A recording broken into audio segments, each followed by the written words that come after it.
या देवी सर्वभूतेषु शक्तिरूपेण संस्थिता नमस्तस्यै नमस्तस्यै नमस्तस्यै नमो नमः।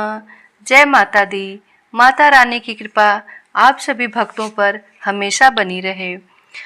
आइए सुनते हैं दुर्गा सप्तशती का 8वां अध्याय, रक्त बीज नामक असुर का वध। ऋषि ने कहना प्रारंभ किया। चंड मुंड की मृत्यु की खबर पाकर दैत्यराज क्रोध से पागल हो उठा। उसने अपनी संपूर्ण सेना को युद्ध की तैयारी करने को कहा। शुंभ ने कहा, आज उदा युद्ध नामक 86 दैत्य सेनापति अपनी सेनाओं के साथ रणभूमि में चले। कंबू नामधारी दानवों के 84 सेना नायक अपनी सेनाओं को तैयार करके युद्ध स्थल में प्रस्थान करें। कोटिवीर्य वंश के 50 और धौम्र कुल के 100 सेनापति मेरी आज्ञा से आज युद्ध में चले। कालक, दौरहृद, मौर्य और कालकेय नामक दैत्य भी मेरी आज्ञा से तुरंत कूच कर दें। शुंभ सबको आदेश देकर हजारों बड़े बड़े दानव समूहों के साथ स्वयं रणभूमि में चल पड़ा। अपनी ओर विशाल आसुरी सेना को उन्मुख होते देखकर देवी चंडिका ने अपने धनुष की टंकार से समस्त क्षितिज और आकाश मार्ग को कंपित कर दिया। साथ ही साथ देवी वाहन सिंह ने भी अपनी कर्कश ध्वनि में दहाड़ना शुरू कर दिया। देवी ने उस भीषण ध्वनि को अपने घंटे की आवाज से और भी कठोर बना दिया। धनुष की टंकार, सिंह की दहाड़ और घंटे की रव में दिग्दिगंत पूरित हो गए। काली ने उस भीषण ध्वनि से अपने मुख को अपेक्षा अधिक विकृत कर लिया। इस प्रकार वह पूर्ण विजयनी हो गई। उस भीषण कोलाहल को सुनकर आसुरी सेनाओं ने चंडिका, काली तथा सिंह को कुपित हो चतुर्दिक से घेर लिया। हे राजन, ठीक उसी समय ब्रह्मा, शिव, कार्तिकेय, विष्णु तथा इंद्र आदि देवों की महान बलवती शक्तियां भी उन लोगों के शरीर से बहिर्गत होकर देवी के पास दानवों के विनाश एवं देवों के अभ्युत्थान के लिए पहुंची। असुरों से भिड़ने के लिए देवों के रूप, वेश, वाहन आदि के अनुरूप ही उसकी शक्तियां भी इकट्ठी हो गईं। सर्वप्रथम हंसारूढ़ अक्षसूत्र और कमंडलू से सज्जित होकर ब्रह्मा जी की शक्ति निर्गत हुई। उसी शक्ति को ब्रह्माणी भी कहा गया। शिव की शक्ति वृषभासीन होकर हाथों में त्रिशूल, ब्याल, कंकड़ और मस्तक पर चंद्र रेखा से सुशोभित हो आ गई। कार्तिक की शक्ति मयूरासीन हो हाथ में शक्ति धारण करके रणभूमि में उपस्थित हुई। इसी प्रकार विष्णु की शक्ति गरुड़ारूढ़ होकर शंख, चक्र, गदा, धनुष तथा खड्ग लिए आधम की। भगवान की यज्ञवारा रूपधारी शक्ति भी शूकर के वेश में वहां प्रकट हो गई। भगवान नृसिंह की नारसिंही शक्ति भी उन्हीं के जैसा रूप बनाकर आ गई। उनके अयालों के फहराने से आकाश तारिकाएं मानो बिखर पड़ती थीं। इसी प्रकार हाथ में वज्र लिए ऐरावत हाथी पर आरूढ़ होकर इंद्र की शक्ति भी वहां उपस्थित हो गई। इंद्र की शक्ति भी उन्हीं के समान 1000 आंखों वाली थी। उन संपूर्ण देव शक्तियों से पूर्ण शिवजी ने देवी चंडिका से कहा, अब तुम मेरी प्रसन्नता के लिए शीघ्र ही इन असुरों का संहार करो। इतना सुनते ही देवी के शरीर से अत्यंत विकराल एवं उग्र रूप वाली चंडिका शक्ति की उत्पत्ति हुई, जिसके द्वारा सैकड़ों सियारिनों की सी ध्वनि निकल रही थी। उस अपराजिता देवी ने धूसर वर्ण वाले जटाधारी शिवजी से कहा, भगवान, आप शुंभ निशुंभ के पास दूर बनकर जाइए।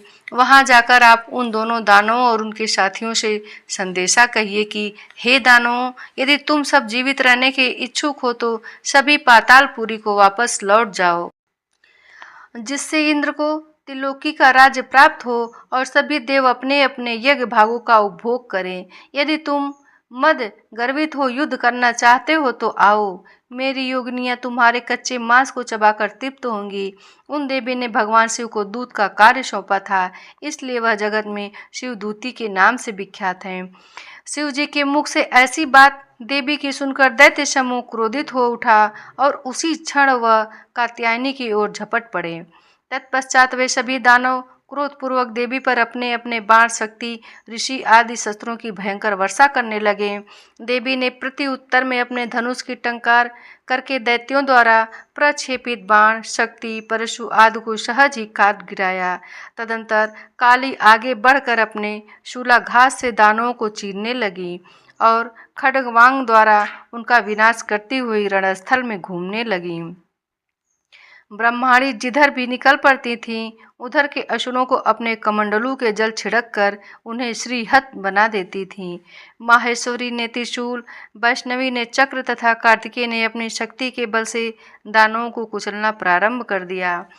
इंद्राणी द्वारा वज्राघात से आहत राक्षस सैकड़ों की संख्या में खून से लथपथ होकर भूमि पर गिर पड़े। विष्णु की वराही शक्ति ने अपने थुथुन की मार से अनेक राक्षसों को पृथ्वी पर गिरा दिया। दाढ़ों की मार से कितनों की छाती को विदारित कर दिया था। कितने ही वैष्णवी के चक्र से घायल होकर भूमि पर गिर पड़े। कितने ही राक्षसों को अपने नखों से फाड़कर नारसिंही शक्ति उन्हें खा डालती और समस्त दिशाओं को सिंहनाद से कपाती हुई युद्ध भूमि में विचरने लगी। शिवदूती के क्रूर अट्टहास से डरकर कितने ही दानव धराशायी हो गए। उनके पतित होते ही शिवदूती उन्हें चबा डालती थी। इस प्रकार क्रुद्ध देवियों के द्वारा बड़े बड़े वीरों का वध होते देखकर राक्षसी सेना युद्ध भूमि से खिसकने लगी। देवियों द्वारा भयतातुर दानवों का भागना देखकर महादैत्य रक्तबीज क्रोधित हो समर भूमि में आ पहुंचा। उसके शरीर से रक्त की बूंद गिरते ही उसी के आकार के अन्य दैत्य उत्पन्न हो जाते थे। अब महादानव रक्तबीज हाथ में गदा लेकर इंद्राणी से युद्ध करने लगा। तब ऐन्द्री ने वज्राघात से उसे आहत कर दिया। वज्र के प्रहार से उसके शरीर से खून की बूंदें टपकने लगीं, जिससे उसी के अनुरूप नए दानवों की उत्पत्ति होने लगी। उसके शरीर से खून की जितनी बूंदें पृथ्वी पर गिरी थीं, उतने ही नए दैत्य पैदा हो गए। उन्हें उत्पन्न राक्षस मातृगणों के साथ भीषण वेग से युद्ध करने लगे। इंद्राणी के वज्र प्रहार से उस राक्षस के मस्तक से खून चूने लगा, जिसके फलस्वरूप सहस्रों नए दानव प्रकट हो गए। वैष्णवी ने अपने चक्र से रक्त बीज पर आघात किया, फिर ऐन्द्री ने गदा की चोट से उसे घायल कर दिया। वैष्णवी के चक्र से घायल होने के कारण रक्त बीज की देह से बहुत अधिक मात्रा में खून निकला, जिसके फलस्वरूप असंख्य राक्षसों की उत्पत्ति हो गई और उनके द्वारा समस्त चराचर विश्व व्याप्त हो गया। कौमारी ने अपनी शक्ति, वाराही ने खड्ग और माहेश्वरी शक्ति ने अपने त्रिशूल के द्वारा रक्त बीज को आहत कर दिया। तब रक्त बीज अत्यंत कुपित होकर संपूर्ण मात्र शक्तियों पर अपनी गदा से प्रहार करने लगा। शक्ति, शूल आदि के द्वारा विशुद्ध होने पर उनके रक्त द्वारा अगणित नए महादानवों की उत्पत्ति हो गई।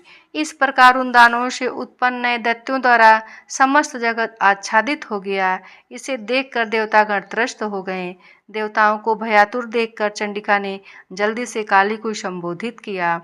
चामुंडे, तुम अपने मुख का और अधिक विस्तार करो। रक्त बिंदु से उत्पन्न होने वाले नए असुरों को तुम द्रुत गति से भक्षण कर लो। तुम नए राक्षसों का भक्षण करती हुई रणभूमि में विचरती रहो।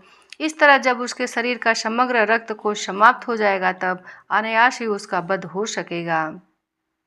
जब तुम उस भीषण दानवों का भक्षण कर डालोगी, तब नए दैत्यों का उत्पन्न होना बंद हो जाएगा। इतना कहकर चंडिका देवी ने अपने शूल से रक्त बीज पर प्रहार किया। उसके शरीर से रक्त निकलते ही उसे काली ने अपने मुंह में भर लिया। तब रक्त बीज ने अपनी गदा से चंडिका पर आघात किया, परंतु उसकी गदा से देवी को कोई आघात नहीं पहुंचा। उधर रक्त बीज के घायल शरीर से बहुत अधिक मात्रा में रक्तस्राव हुआ, किंतु उस रक्त के भूमि पर गिरने के पहले ही चामुंडा ने उस रक्त को अपने मुंह में ले लिया। रक्त भरे रहने के कारण मुख में भी जब नए दानवों की उत्पत्ति होने लगी, तो देवी उन्हें चबा कर खाने दानवों की उत्पत्ति होने लगी तो देवी उन्हें चबा जाने लगीं और अंत गोत्वा उस रक्तबीज दानव का पूरा खून चूस लिया। अब उस रक्तहीन दानव रक्तबीज को अपने वज्र, बाण, खड्ग, रिष्टि आदि के प्रयोग से देवी ने मार गिराया। इस प्रकार हे राजन, शस्त्राघात से आहत होकर वह रक्त विहीन दानव रक्त बीज धरती पर गिर पड़ा। हे नरश्रेष्ठ, इस दृश्य को देखकर देवताओं का हृदय उल्लसित होने लगा। उन असुरों के रक्तपात के मद से विभोर होकर संपूर्ण मातृ समूह नृत्य करने लगा। इस प्रकार 8वां अध्याय समाप्त हुआ।